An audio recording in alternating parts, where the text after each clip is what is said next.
آپ علیہ السلام نے اسی وجہ سے اللہ تبارک و تعالیٰ کی بارگاہ میں عرض کی تھی، الہی یہ لوگ فاسق و فاجر ہی پیدا کریں گے اور منکرین ہوں گے۔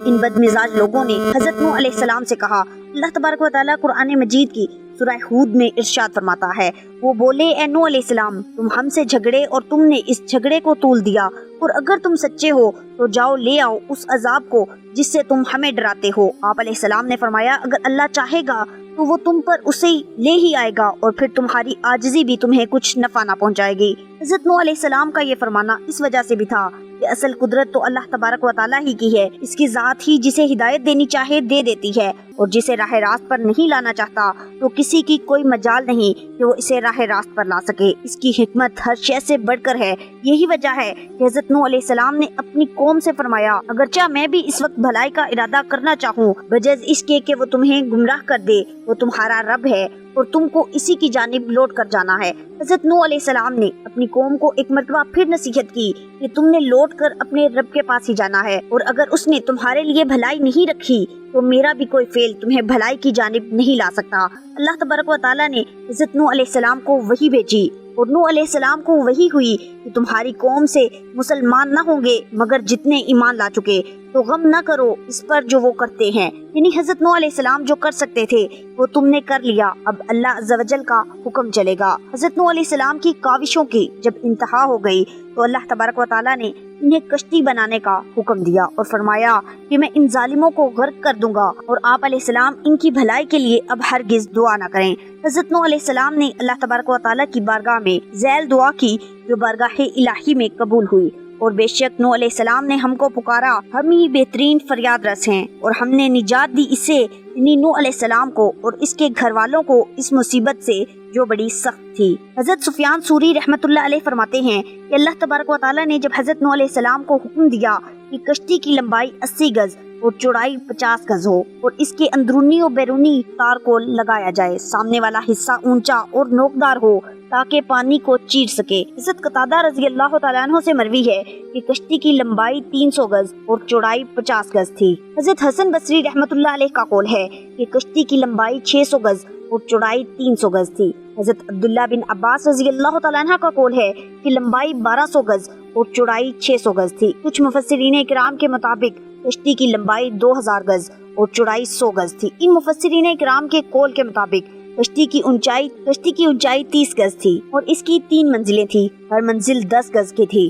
نچلی منزل میں چوپائے اور وحشی جانور تھے، درمیانی منزل میں انسان اور بالائی منزل میں پرندے تھے۔ کشتی کا دروازہ چوڑائی میں تھا اور اس کے اوپر ڈھکن تھا جسے بند کر دیا گیا تاکہ پانی اندر داخل نہ ہو سکے۔ اللہ تبارک و تعالیٰ نے سب سے پہلے اپنے حکم کی اہمیت بتائی کہ جب اس کا حکم آ جائے اور پکڑنے کا کہا جائے تو اس کشتی میں ہر جاندار کے 2 جوڑے بٹھا لے، یعنی تمام حیوانات اور ہر اس چیز کے جس میں روح ہو، خواہ انہیں کھایا جائے یا نہ کھایا جائے، تاکہ ان کی نسل موجود رہ سکے۔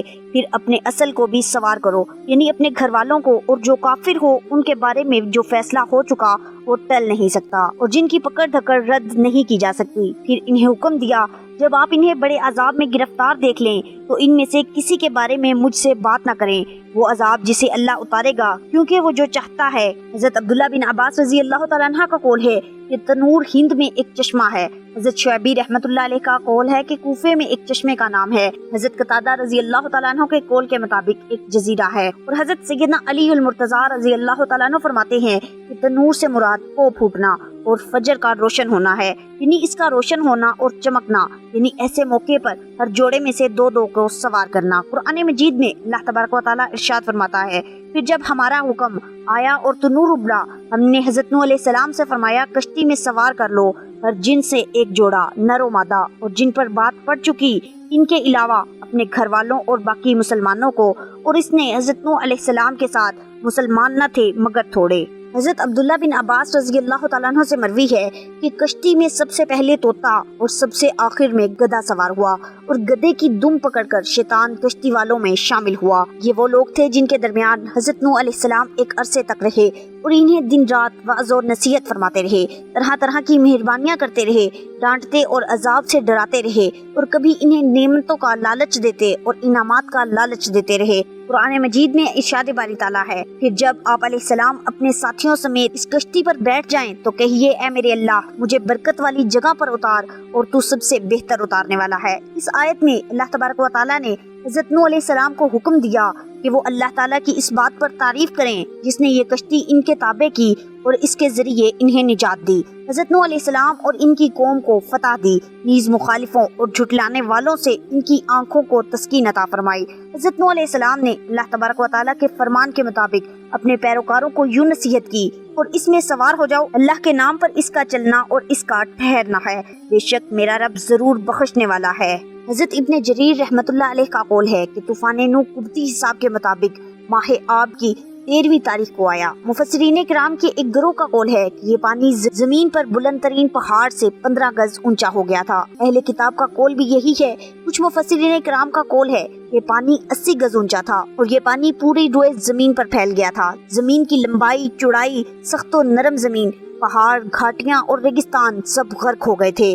پھر زمین پر رہنے والے کوئی چھوٹا بڑا ایسا نہیں بچا تھا جو اس منظر کو دیکھ پاتا۔ حضرت امام مالک رحمۃ اللہ علیہ کے مطابق حضرت زید بن اسلم رضی اللہ تعالیٰ عنہ کا قول ہے کہ طوفان سے قبل اس وقت لوگوں نے محفوظ نرم جگہوں اور پہاڑوں کو بھر دیا تھا، یعنی زمین پر انسانوں کی کثرت تھی۔ حضور نبی کریم صلی اللہ علیہ وسلم نے فرمایا کہ حضرت نوح علیہ السلام اپنی قوم میں 1000 سال 50 سال کم رہے تھے۔ مسند احمد میں ہے، حضرت امام احمد رحمۃ اللہ علیہ نے حضرت نوح علیہ السلام کا یہ بیٹا یام تھا جو سام، ہم اور یافس کا بھائی تھا، جسے اہل کتاب کنعان کہتے ہیں، کافر تھا، بدکار تھا اور دین و مذہب میں اپنے باپ کا مخالف تھا، لہٰذا ہلاک ہونے والے دوسرے لوگوں کے ساتھ ہی یہ تو ہلاک ہو گیا۔ ہم اس کے والد کے ساتھ اجنبی لوگ نجات حاصل کر گئے جو دین و مذہب میں ان سے اتفاق رکھتے تھے۔ اللہ تبارک و تعالیٰ نے حضرت نوح علیہ السلام کی دعا قبول فرمائی اور زمین کو مشرکین کے شرک سے یوں پاک کر دیا کہ کوئی کافر روئے زمین پر زندہ نہ بچا۔ ابھی ابن حاتم رحمۃ اللہ علیہ اور ابن جریر رحمۃ اللہ علیہ نے حضرت سیدہ عائشہ صدیقہ رضی اللہ تعالیٰ عنہ کی ایک حدیث اپنی تفسیر میں یوں بیان کی ہے کہ اگر اللہ تبارک و تعالیٰ حضرت نوح علیہ السلام کی قوم میں سے کسی پر رحم فرمانا چاہتا تو بچے کی ماں پر رحم فرماتا۔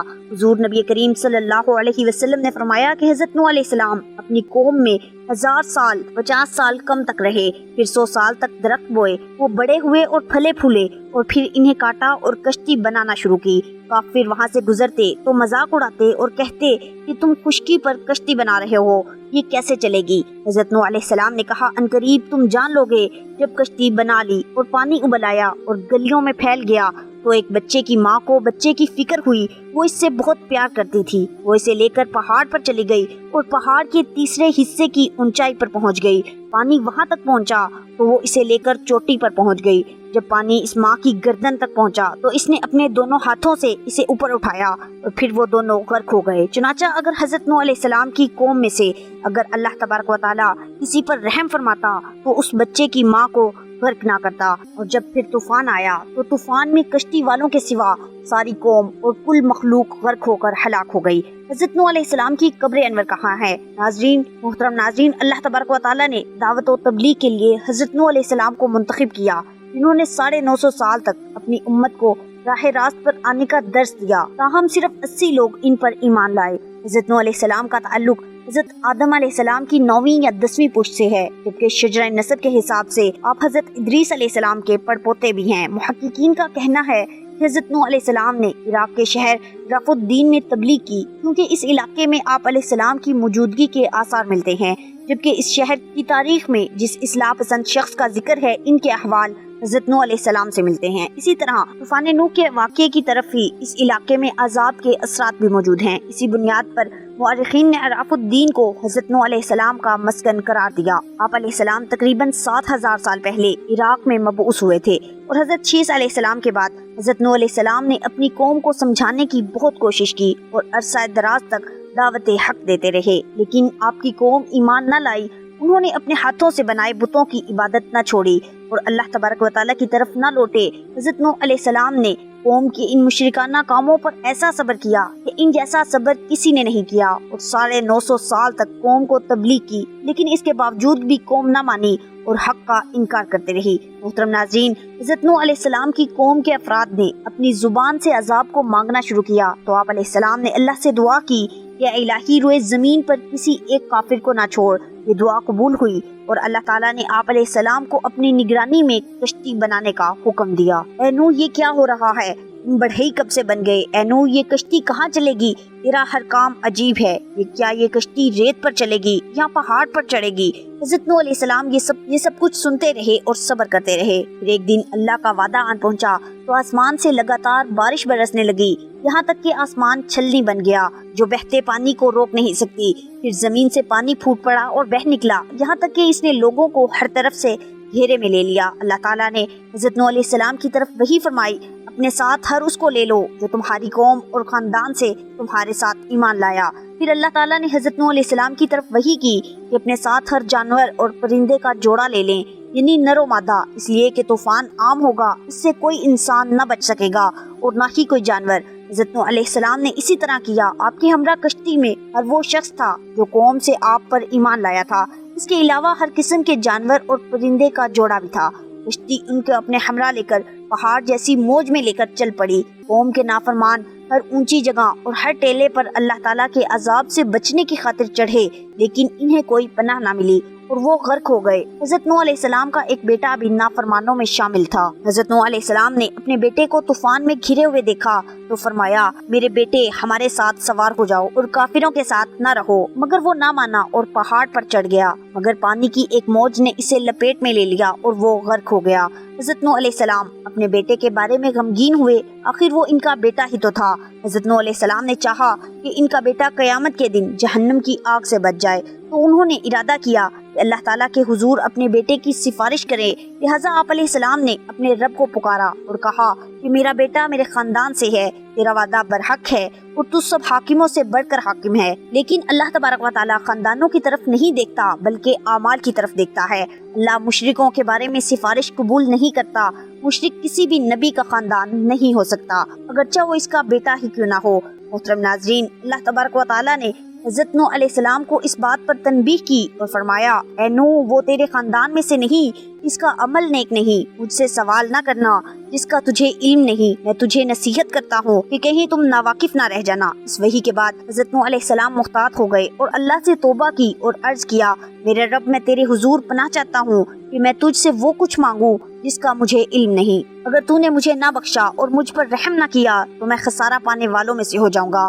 پھر جب وہ کچھ ہو گیا جس کا اللہ نے ارادہ فرمایا تھا، یعنی کافر طوفان میں غرق ہو گئے، تو آسمان سے پانی برسنا بند ہو گیا اور زمین سے بھی پانی ابلنا بند ہو گیا، اور تو کشتی جودی پہاڑ پر ٹھہر گئی۔ حضرت نوح علیہ السلام اللہ تعالیٰ کے حکم سے زمین پر اترے اور خشکی پر سلامتی کے ساتھ چلنے لگے۔ اللہ تعالیٰ نے حضرت نوح علیہ السلام کی اولاد میں برکت عطا فرمائی، وہ زمین پر پھیل گئی۔ حضرت نوح علیہ السلام کی اپنے بیٹے کو وصیت کے حوالے سے ایک روایت میں سیدنا عبداللہ بن عمر رضی اللہ تعالیٰ عنہ بیان کرتے ہیں کہ ہم لوگ نبی کریم صلی اللہ علیہ وسلم کی خدمت میں حاضر تھے۔ ایک بدو آیا، اس نے شام کے شہر سجان کا بنا ہوا جبہ پہنا ہوا تھا جس کو ریشم کے بنے ہوئے بٹن لگے ہوئے تھے۔ اس نے کہا، تم لوگوں کا ساتھی یعنی محمد صلی اللہ علیہ وسلم شہ سواروں کی اولاد شہ سواروں کو یعنی جدی پشتی معزز لوگوں کو ذلیل کر دینا چاہتا ہے اور گدڑیوں اور اولاد گدڑیوں کو بلند کر دینا چاہتا ہے۔ تو حضور نبی کریم صلی اللہ علیہ وسلم نے اس کا جبہ پکڑ کر فرمایا، میں تجھے بے عقلوں کا لباس پہنے ہوئے دیکھ رہا ہوں۔ پھر آپ صلی اللہ علیہ وسلم نے فرمایا، جب نوح علیہ السلام کی وفات کا وقت قریب آیا تو انہوں نے اپنے بیٹے سے فرمایا، میں تجھ کو وصیت کرتا ہوں، دو چیزوں کا حکم دیتا ہوں اور دو چیزوں سے روکتا ہوں۔ میں تجھے لا الہ الا اللہ کے ذکر کرنے کا حکم دیتا ہوں، کیونکہ اگر ساتوں آسمان اور ساتوں زمین ایک پلڑے میں رکھ دی جائیں اور لا الہ الا اللہ کو دوسرے پلڑے میں رکھ دیا جائے تو لا الہ الا اللہ حاوی اور بھاری ہو جائے گا۔ اگر ساتوں آسمان اور ساتوں زمینیں ایک بند ہلکا بن جائیں تو لا الہ الا اللہ انہیں جدا جدا کر دے گا۔ اور میں تجھے سبحان اللہ و بحمدہ پڑھنے کا حکم دیتا ہوں، کیونکہ یہ ہر مخلوق کی تسبیح ہے اور اسی کی برکت سے ہر مخلوق کو رزق ملتا ہے۔ اور میں تجھے شرک اور تکبر سے منع کرتا ہوں۔ میں نے عرض کیا، اللہ کے رسول صلی اللہ علیہ وسلم، اس شرک سے تو ہم واقف ہیں، لیکن تکبر کیا ہے؟ لیکن تکبر کا کیا مطلب ہے؟ کیا یہ تکبر ہے کہ کسی کے جوتے اچھے ہوں، جس کے تسمے خوبصورت ہوں؟ آپ صلی اللہ علیہ وسلم نے فرمایا، نہیں۔ میں نے کہا، کیا یہ تکبر ہے کہ کسی کے پاس حلہ یعنی چادروں کا جوڑا ہو اور وہ اسے پہن لے؟ آپ صلی اللہ علیہ وسلم نے فرمایا، نہیں۔